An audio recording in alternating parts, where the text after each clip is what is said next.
Ryan Reynolds here from Mint Mobile with a message for everyone paying big wireless way too much. Please, for the love of everything good in this world, stop. With Mint, you can get premium wireless for just $15 a month. Of course, if you enjoy overpaying, no judgments, but that's weird. Okay, one judgment. Anyway, give it a try at mintmobile.com/switch. Upfront payment of $45 for 3-month plan, equivalent to $15 per month required. Intro rate first 3 months only, then full price plan options available. Taxes and fees extra. See full terms at mintmobile.com.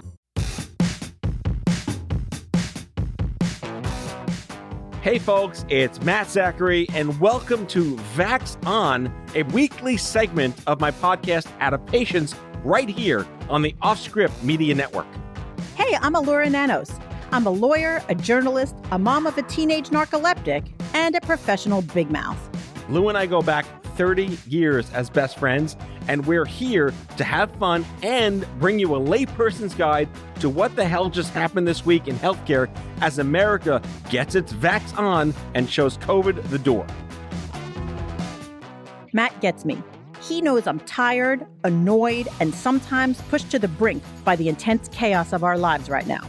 We're here together to learn, complain, and include you in the conversation. So join us on Twitter at VaxOnPod and share your stories and grievances using the hashtag VaxOn. Conspiracy theorists and haters shall be neutralized on sight. All right, Matt, let's get at it. Matt, happy Vax On Day. Hello, Elura. Happy Vax On Day to you as well. I'm very happy to be talking to you. What's going on in your life this week? We got a dog. Oh, that's right. You got the cutest dog ever. So we have decided it is not a pandemic puppy because the pandemic, at least in our minds, is over. And the earth is perfectly back to normal. There's nothing wrong. We could stop the show right now. And you definitely feel like things are starting to get back to normal. So we should definitely introduce a puppy to come and like fuck up everything about our lives. Yeah, like just the moment things were getting normal again, let's fuck it up. But your kids must be so happy. They're very happy. Exceedingly happy. And my wife is happy. You know, this is kind of like people got puppies during the pandemic for like mental health therapy because they were bored as fuck and needed something to do. We have plenty to do, but now we wanted to add a puppy to the mix and the kids are happy. Okay. So get back to me when the puppy starts eating up your shoes and stuff. Oh, it did already. Day one, like the rug is gone. Puppies give me stress, I have to tell you. Well, it's nothing against dogs. It's just that I look at them and I'm like, oh, that's a lot of work. Well, we had a dog growing up, but when I was born, he was 5. So like You had a dog growing up? Yeah. He died. We put him to sleep when I was 13, but he was like so 18 right before years you old. met me. Yeah, before I met you, like in 7th grade, we put him to sleep because he was like 18 years old and had everything. Literally, you name the thing a dog can get, he had it. And then we just had to put him down because of, empathy and all that. But he was a great dog. He was a mix of like 75 different. It was a mutt, and he was like 9 dogs in one. So he was great. But I didn't raise him as a puppy. He was, by the time I knew what dogs were, he was already 10. Right. See, I only remember you having a piano, not so much a dog. The piano replaced the dog. Yeah. The dog. And also doesn't mess up your shoes. No, it doesn't. The piano came in like 87, but the dog went down in 87. So yeah, I guess one might argue. It seems like an even exchange. Fair enough. Less shit. More pedals. I don't more know. pedals, right? I don't know. Anyway. On that note, how you doing? So I'm doing great. It's so funny. I have to tell you that my little check-in story ended up becoming our first segment. So I don't, my kids are back in school. Everybody's kids are back in school. And, it went very quickly from, I'm so grateful that my kids are back in school and it brings me such joy that they're back in school in person, to I fucking hate packing lunches. Like it literally was like one day. And I have to tell you, like, this will forever be the mystery of my life. I love my children. I love cooking. I generally love preparing food. I hate making school lunches. I don't understand why. Do you make them day of or night before or for the week? No, I make them day of. And I make terrible school lunches. So, I could cook like an animal. I just went camping this weekend and I made like a full 3-course meal on a cast iron pan over the fire on the campsite. But ask me to make a school lunch. and I would like rather die. Wait, were you chewing like Sasquatch tobacco while cooking over the campfire? No, I was not, but I was really, so, our friend Karen, I went camping with her. Karen's been on Vax On before. And we took the kids camping and we had just the most lovely time. And we made toast on the fire and we did marshmallows and just the whole 9 yards. And, camping's uncomfortable, but we loved it. Well, good for you. And by we, I mean, like my kids loved it and we tolerated it. Oh, God. No, it's nice though, because when you're the thing about camping that makes it fun is that you're so focused on just existing because it's so much trouble to just exist that you really can't focus on anything else or be engrossed by anything else or be interrupted by anything else because like you're too busy trying to figure out like how to get water that you can drink. So it sort of makes you focus on survival instead of all of the things that aggravate you. And I find that helpful. So I would imagine the one thing that will not be mentioned while you're on a camping trip is the one thing that will be mentioned in this opening segment, that being Lunchables. Yes. So, how since the pandemic, like since it's been resolving, we've noticed that there's all these shortages of things because of supply chain. Oh, it's crazy. Yeah. Like it's crazy. We talked about, like, you can't buy a used car. They're all gone. Right. You can't buy a car or a new car or anything. Yeah, they can't buy shrimp. Shrimp's gone. Really? I had shrimp yesterday. You can't buy shrimp? You're the lucky one. Did I buy fake you shrimp? You bought the last shrimp. You bought fake shrimp. You bought crab meat shrimp. Really? You can't buy shrimp? I didn't know that. There's a massive What do they seafood... have to do with the pandemic? No, it's just shipping. It's shipping. So let me tell you. I don't know if you know this, but this is like confession time at Vax On. So I pretty much no longer go to the grocery store. I do the privileged suburban thing and I pay some nice person to go do Instacart and bring me my groceries to my doorstep. Okay. And I feel sufficiently guilty about it, but that's what I do. And for the past like 10 grocery trips that I've asked people to do, that I've ordered online, I order Lunchables for my daughter because she's a fussy eater and this is what she likes. And I know that it's terrible. But it is what it is. Wait, Lunchables, not a sponsor. Lunchables, by the way, are absolutely disgusting from what I can tell, but she loves them. So whatever. Come on. Anything with the words cheese product in it has got to be good for you. It's so bad. It's so bad. So she loves this. The pizza ones, which are to me the most vile because it's like cold quasi tomato sauce and some kind of pizza approximation thing. It's gross, but she loves them. So I order them on my Instacart order and the driver keeps showing up sans Lunchables. And I'm like, why couldn't they find them? Like, I don't understand. So I tried different times of day. I thought maybe ShopRite or wherever didn't get their delivery. And then it turns out that there's a national Lunchable shortage. It's all that cheese product demand. So I assumed that the reason for the Lunchable shortage was some other COVID-related supply chain issue, that there was a shortage of fake pepperoni or some such nonsense. And whatever. I was like, I don't want to know. I'm sure this has something to do with the chip shortage, like whatever.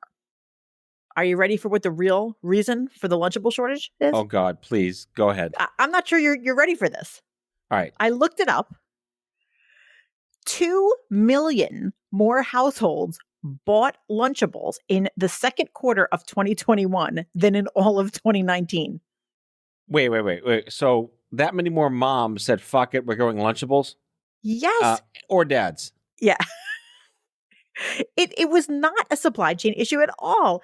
It's an increased demand by a lot. And so more people than ever before are buying Lunchables and Kraft couldn't keep up with the demand. That sounds like the toilet paper story of school lunch.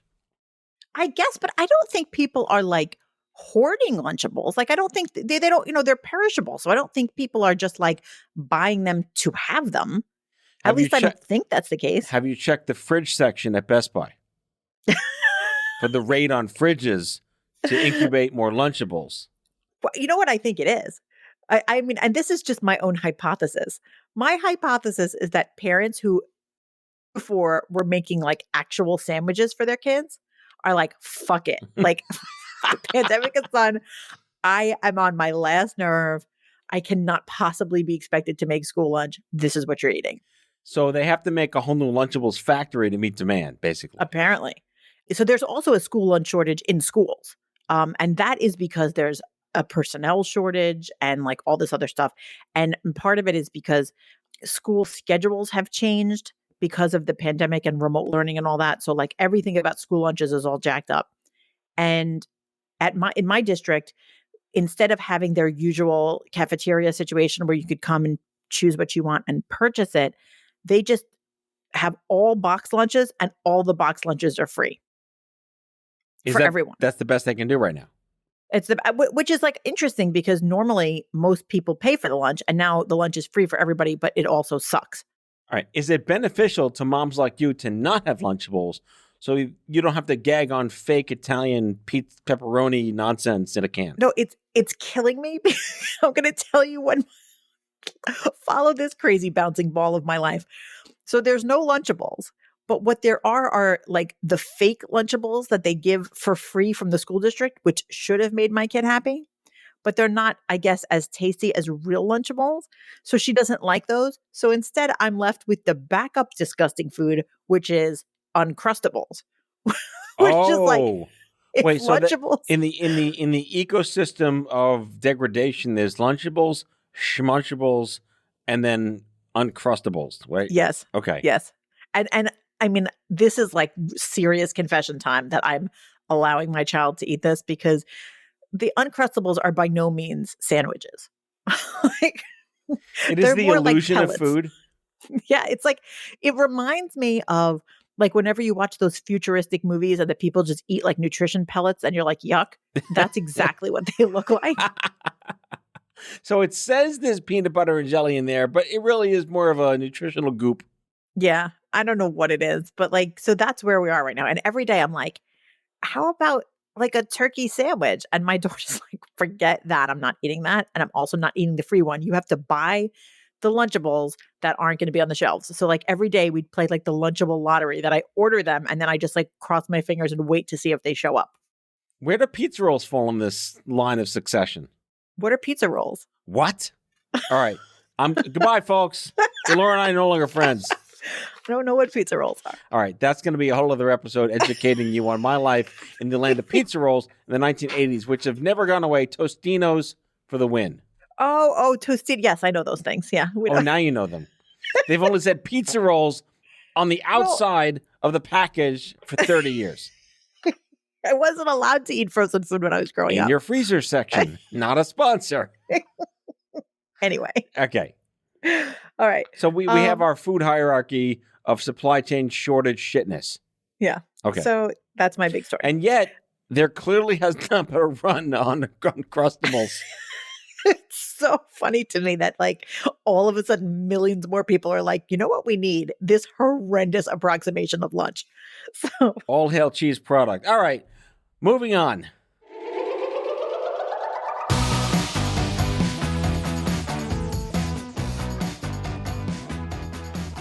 there's like good news in the world of COVID pharmaceuticals. Did you know this? I just found out about this COVID pill. Do you know about it? Is it a suppository? Oh God, I didn't ask that. Okay. You got to do your diligence. You're a lawyer. No, so Merck is making a pill to treat COVID. And you know, it's interesting. We put so much effort and time and mental energy into vaccines that it's almost like there's been very little conversation about what to do to treat COVID. And like, hey, there are antiviral drugs out there, and Merck is coming up with a pill that's an antiviral aimed at COVID.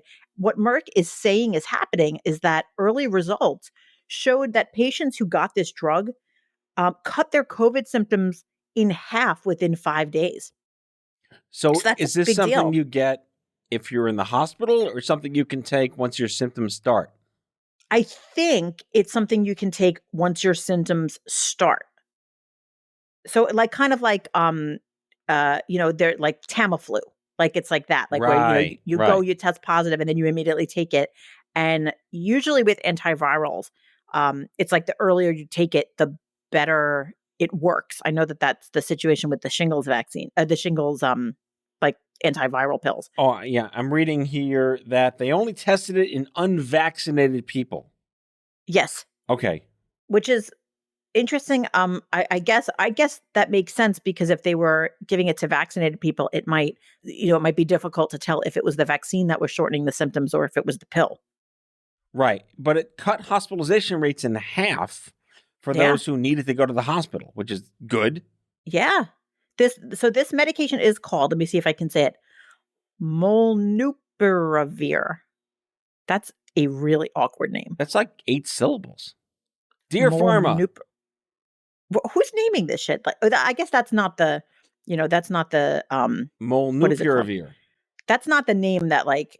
No, it's going to be called like Gajungabach or something on the commercials. It's going to be called like Kovacs or something. Yeah, Kovacs. Right? I like Gajungabach. I can't even say it. Try Gajungabach. It may kill you, but it works. I love when they name the medications. Do you ever notice that they use a lot of X's and Z's in medication names, like far more than would normally appear in the English language? Yes. I don't know who decided, like, throw a Z in there. That makes it sound like or it's mess medical. with the Z, like Xeljanz. Again, not a sponsor. How the fuck do you spell Xeljanz? That's a lot of Z's. It's a lot of J's and Z's, yeah. But it's kind of like use all those sounds that don't appear as much in English, and like somebody will believe that it sounds medical. Yes. Like call it jujubism. Put the joie in there somewhere. It'll roll off the tongue on the TV commercials. So funny. And then, so like, I'm like imagining that soon we're going to be living in the land of some lady with white hair dancing through a field of poppies while she takes her Zujamax and doesn't have COVID anymore. Zujamax. Not for use with people that are taking Zujamax. May cause. Anyway, but like that's good news though, right? Zujamax-itis. But I mean, it's funny, like we're thinking so much about the vaccines. I completely forgot to pay attention to, all right, well, what happens if you get it? I mean, certainly if they got a pill that made COVID not a big issue, then it wouldn't be as big of an issue anymore. So that's helpful, right? This opens up a Pandora's box that we could probably talk about next week and the following weeks about how this will be the excuse anti-vaxxers use to not get vaccinated. Oh, I won't die now, likely. I'll just take the Zujamax. Meanwhile, you're going to kill someone else. Which defeats the whole purpose of getting vaccinated. Right. Like get vaccinated, but then have this as a backup. And by the way, I thought this would be a perfect time for our Sir Moment, because wait till you hear what the doctors have to say about this. Oh. Are you ready? So wait, doctors are aware of the Merck pill? Kidding. I hope they'd be aware of the Merck pill. Not a suppository. Apparently. I mean, I did not ask them exactly where you put the pill. I feel like... But... like, can you imagine, we'll poll them. 1.3 million doctors. Do you know where you put the? Like, I feel like it's almost like an odd. If it were a suppository, it'd be an ironic punishment for the anti-vaxxers. We can save your life, but it goes in a different hole.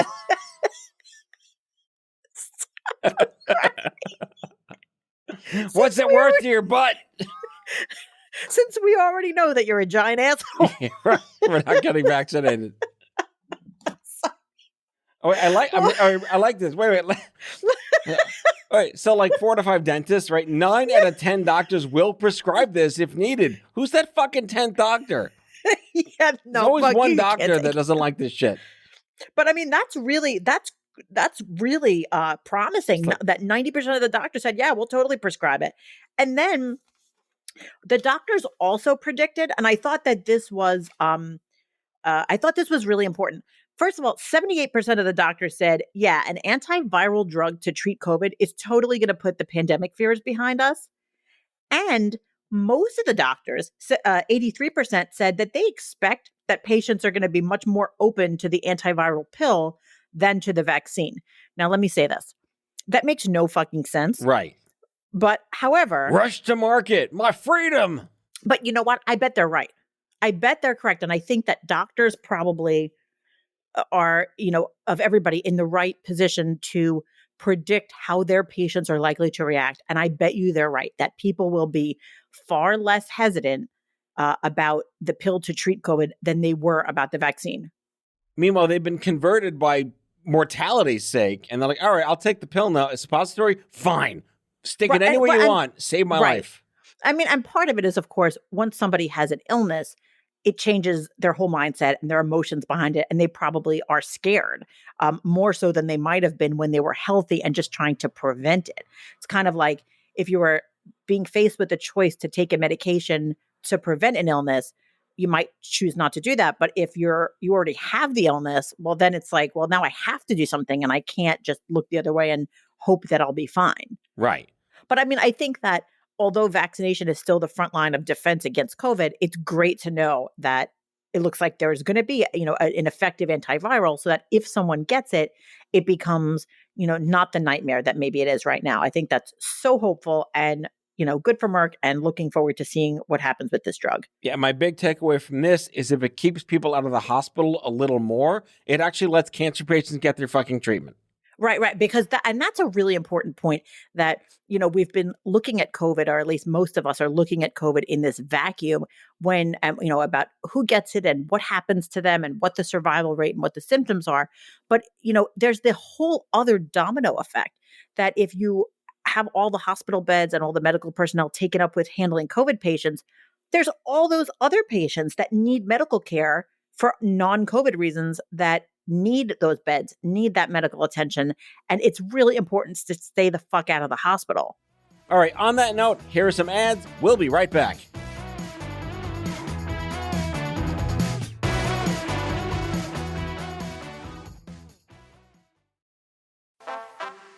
No matter how you travel, it's good to have a plan. Some people plan every minute. No sleep, bus, museum, another museum.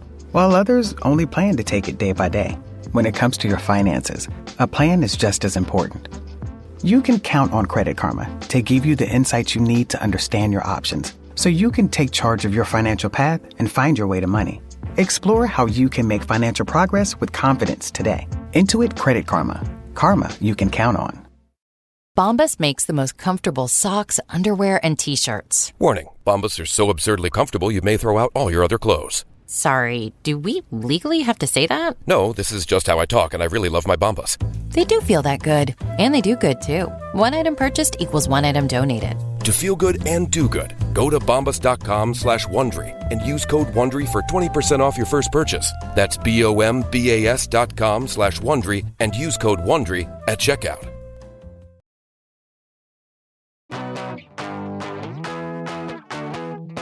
And we're back. So, Matt, where are you on Planet Booster? I think there's still a lot of, we're in the know. We do our best here at Off-Script Media, all the rife journalism and fantastic research, but I still feel it's just wildly confusing to even the educated consumer.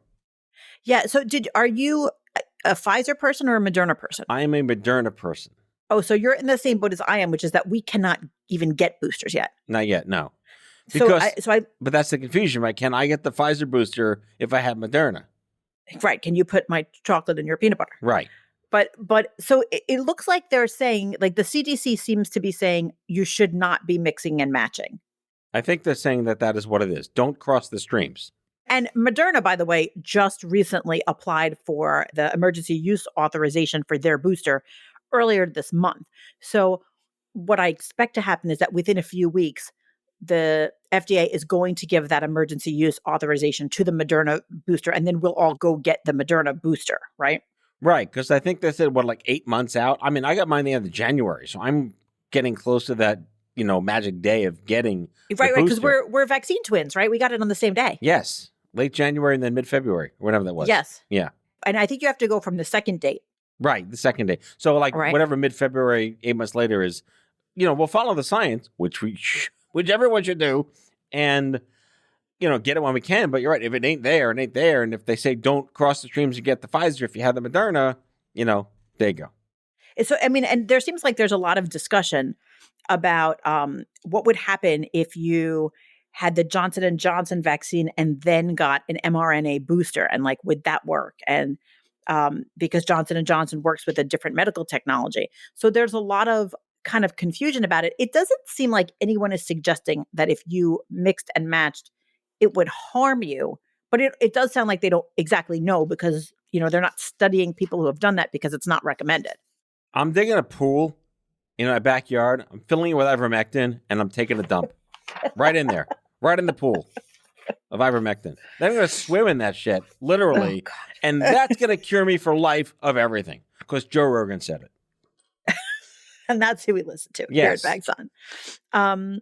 So there's a doctor at Johns Hopkins who says there's no immunological reason to think that mixing the two mRNA vaccines, so Pfizer and Moderna, would be problematic because they're similar. It's just like they don't know. And by the way, for the skeptics out there that don't like, government sources and private sources encouraging you to go get the vaccine, I think this is very telling. They're saying, listen, we don't actually think this is going to be a problem, but we haven't studied it. So hold off and don't do that. You're seeing carefulness in action. It's the same thing I think that we saw when those few people with the blood clot symptoms were announced, which is like they put things on hold because it seems to me like everyone is trying to be as cautious as is reasonable, through this whole vaccine project. But that's the point of science. Science is never fact. Science is assumption based on observation in the moment.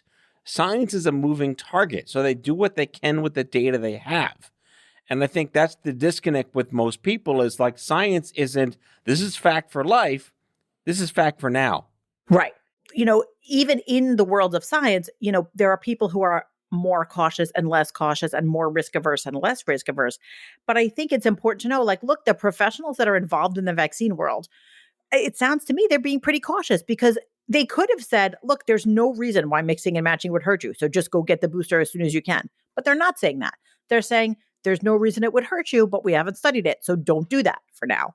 So I'm like, all right, they're going to do the one that they did study. That makes sense to me. So I hope everybody who is eligible and recommended to get the booster, I hope everybody does it. Agreed. I mean, I know it's annoying to go get another fucking shot, but, whatever. Worth it. Worth it if I can keep going to a friggin', concert hall and stuff. Guns N' Roses. I've got shows to see. I've got things to do. So one quick shout out before we close out the show. Southwest Airlines following suit as the next major airline to mandate all employees get vaccinated. Very nice. But I will point out, and this is pseudo-anecdotal, I read it maybe last week, of the United Airlines employees, they're at 98% now. They only had to let go 100 people. So I think, wow, the thought of being unemployed against your own, misinformation, go for it. I'd like to think that people who were hesitant to get the vaccine and then faced losing their job took that moment to go and actually properly research it, and that then of their own accord, they became no longer hesitant. That's what I would like to think. I would like to think not just that they did it because they felt forced, but rather that they did the research and then realized it was fine. So I'm deciding that that's what happened. Okay, proactively coerced in all the best ways. I mean, maybe. But I mean, Southwest, good job. Maybe someday Southwest will be on friggin' Travelocity and Expedia. Right. Until then, we just know that we're safe. Southwest, not a sponsor. Cheese product, yes, a sponsor. On that note, everyone, enjoy your Lunchables this week. Have no guilt about it. Drink that cold, gross, congealed fake tomato sauce on that weird, slimy cracker and call it lunch. Lunchables, not a sponsor. See you next week, folks. Bye, everybody. That's all for today, folks. If you like today's show, the conversation continues on Twitter at VaxOnPod. That's VAXON Pod. Be sure to subscribe, leave a review, and tell all your friends to listen. Vax On is a product of Offscript Media. Our executive producers are Matthew Zachary and Elura Nanos. Our senior producers are Brianna Seeley and Andrew McDowell. It is mixed and edited by Brianna Seeley. Our theme music is by Chair Model. For advertising and media inquiries, email media@offscript.com. Hit us up at contact@offscript.com to share comments, feedback, and make recommendations. For more information, visit offscript.com.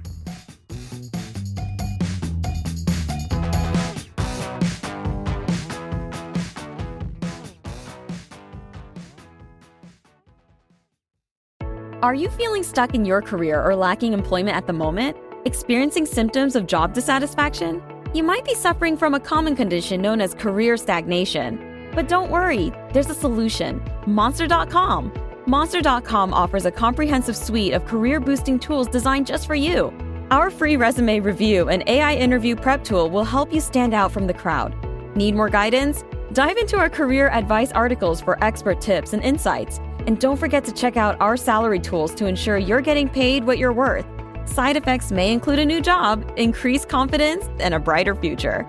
Consult Monster.com today and take the first step towards your new career. Ready for your next job opportunity? Visit Monster.com now.